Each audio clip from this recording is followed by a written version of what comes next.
For more on this, we're now joined by Gift of the Givers project manager, Ali Sablay, and he joins us now via our video link. Ali, thank you so much for your time this evening here in SABC News. I mean, you've spent most of your day on the ground dealing with, of course, a number of residents in the Western Cape, and as rainfall has made its way to that province. Maybe just tell us, firstly, what is the current situation on the ground? Thank you for having me. We're just day one of the heavy rains predicted for the coming week in the Western Cape, and we could see the extent of damage that's caused in various informal settlements around the Western Cape. Our main concern is always Ward 99 in Khayelitsha, where on Friday morning an excessive gale force winds destroyed a number of structures, leaving close to 4,000 people displaced. Those people are still battling to get accommodation, as some of the structures have been completely destroyed. Their sheeting has blown away. We are grateful to the local disaster management teams and the National Department of Human Settlements who are working around the clock to get these people into a place of safety.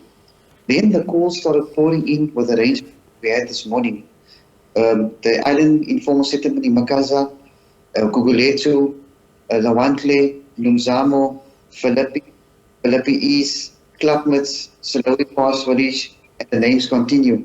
With our assessments done about an hour ago, there's close to 15,000 people affected already. As we heard at the beginning, there's an area of Wuppertal that's cut off.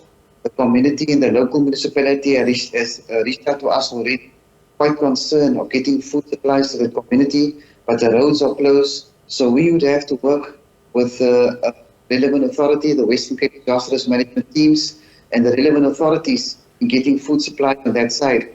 As I'm speaking to you, the rain is still coming down heavy. Our phones is non-stop ringing, and the main concern at the moment is trying to assist affected families. Yes, there's been no evacuations, but there's 4,000 people sleeping close to 4,000 people sleeping in the open tonight. Unfortunately, many of the informal settlements are flooded. When we visited some of the homes today, you could see the extent of the damage. People could not cook in their house, no electricity. The food they had in the house was completely contaminated. Their belongings and their bedding soaking wet. And what would you say in terms of assistance that residents that you are now talking about are in need of at the moment? Daily meals, as they cannot cook, warm clothing, blankets, which we are providing, but it's not enough. The numbers are increasing all the time. We had to call in additional supplies from our warehouses from around the country.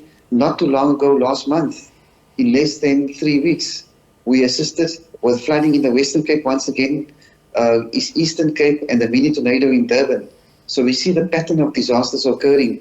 But with this cold front to hit the Western Cape, will be 5 cold fronts in 1 week, and we can see the desperations among residents already.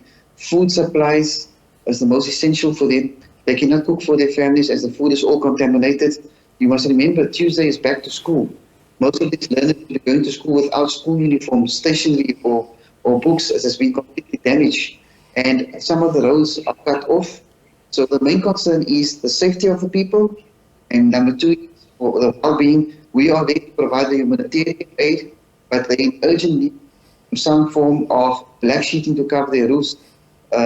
They need some sandbags to prevent further water of coming to the informal settlement. But where you start is not just one of the informal settlements. The majority of the informal settlements in the Cape Metropolitan alone.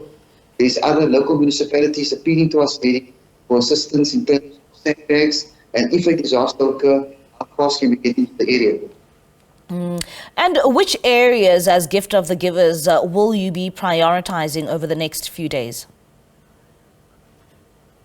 Our main concern is the Cape Metropole, where the major informal settlements are. Of course, we cannot leave Ward 99 Khayelitsha, the 4,000 people in the alerts, because they have to be fed every day. We have split out our teams going into tomorrow. This cold front will be reaching up until the Garden route, so we have a set team based there. One team will be focusing on the informal settlements from Khayelitsha downwards. We have one team concentrating on Gugulethu, Philippi East. That number alone is close to 6,000 people affected. Then we will have another team focusing on Lwandle, Lumzamo, going up to the Overberg district. There's close to 3,000 people displaced.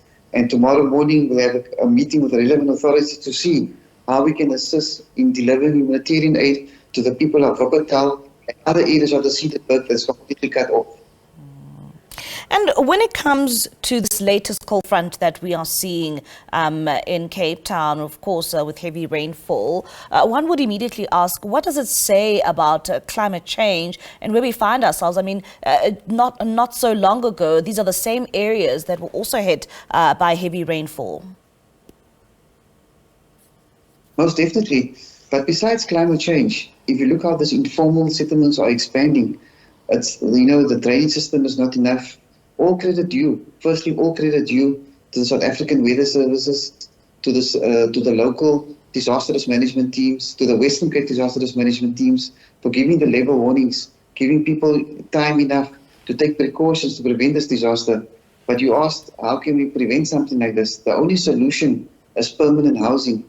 We found people that years after year, speaking to one elderly lady alone, she's staying 30 years in informal settlement. She says for 30 years of her life, every day, every time there's a winter time, she fears that time. Summertime, she has to fear for the fires. So the solution will be permanent housing to relocate this family. And we know the land for them is too little to expand. And when we encourage people, to not build on flood-lying areas, to not build on wetlands, you're putting yourself, your family, and the community at risk.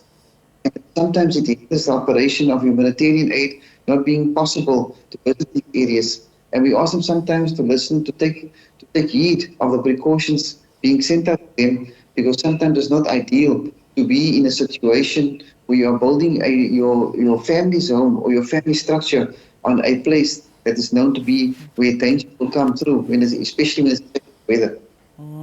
All right, Ali, thank you so much for your time. That is Ali Sablay. He is project manager for Gift of the Givers, sending a strong message there when it comes to trying to deal with heavy rainfall and floods, particularly in informal settlements, and making a call there for permanent housing.